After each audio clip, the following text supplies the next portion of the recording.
Michael Vick may be one of the most hated athletes in NFL history.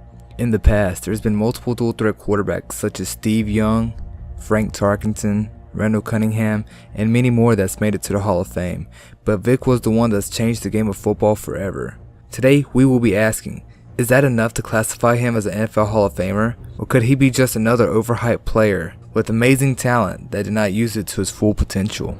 Not only being drafted number 1 overall in the 2001 NFL Draft, Michael Vick was a part of one of the biggest draft day trades in NFL history, where the Falcons traded up to the first overall pick to draft Michael Vick, and the Chargers used their pick that they got from the Falcons to draft this man. With the 5th pick in the first round of the 2001 draft, the San Diego Chargers select LaDainian Tomlinson, running back from TCU. In his very first NFL season, Michael only played 8 games, but Vick came into his own his sophomore year, throwing for 2,936 yards with 16 touchdowns and 8 interceptions. Also rushing for 777 yards and 8 touchdowns, Vick quickly became a fan favorite after his second season, and because of that, Vick got his very first Pro Bowl nod.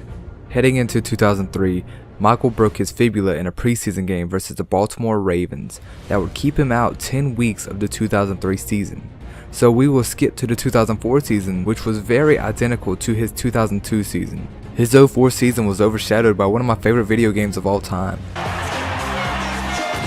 Madden NFL 2004.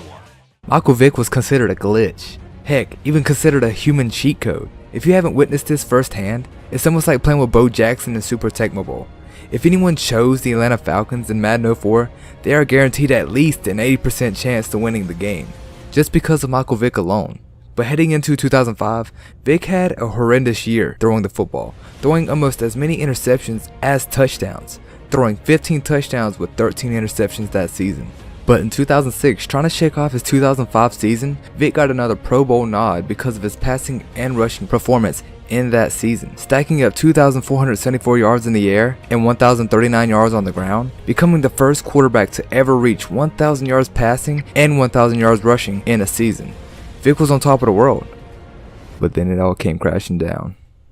Michael Vick is in serious trouble with the law. He and 3 others were indicted on charges they ran a dogfighting ring. Now to the scandal that has rocked pro football. Atlanta Falcons quarterback Michael Vick pleaded not guilty today to federal dogfighting charges. For weeks, he denied knowing anything about it. I won't talk about that situation right now. Investigators found dogfighting equipment and the remains of 8 executed dogs. After serving a 2-year sentence for dogfighting in August of 2007, in early June of 2009, Michael Vick was released by the Atlanta Falcons, making him an unrestricted free agent. Of course, owners really didn't want to take a chance on Vick. Not only did he just get out of jail, but he also has not played a down in the NFL for 2 years. Huge news here as we approach the top of the hour, 9 o'clock on the East Coast, 6 p.m. here on the West Coast. Michael Vick will play in the National Football League for the Philadelphia Eagles. On August 13, 2009, Vick signed a 1-year contract with the Philadelphia Eagles worth $1.6 million, with a team option for the 2010 season worth $5 million. In 2010, Vick would have his best season of his career, finally surpassing 3,000 yards passing, in a season with 3,018 yards and throwing 21 touchdowns with only 6 interceptions. Not only did Vick have his best season that year, but he may have had one of the greatest comebacks in NFL history, facing the Giants in Week 15 with only 8 minutes and 17 seconds left in the fourth quarter. The Giants were up 31-10 against the Philadelphia Eagles, and then this happened. And it's a line drive kick. Jackson bobbles it and now has to try and recover. Deshaun Jackson gets a block. Are you kidding? Deshaun Jackson still not in and now in for the touchdown. No flags.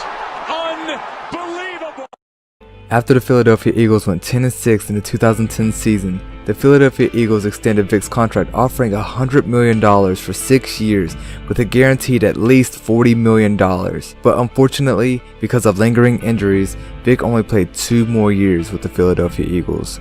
The Philadelphia Eagles released Michael Vick after only playing 7 games in the 2013 season. In the next couple years, Michael Vick would be going from team to team looking for a place to stay until he retired in 2017.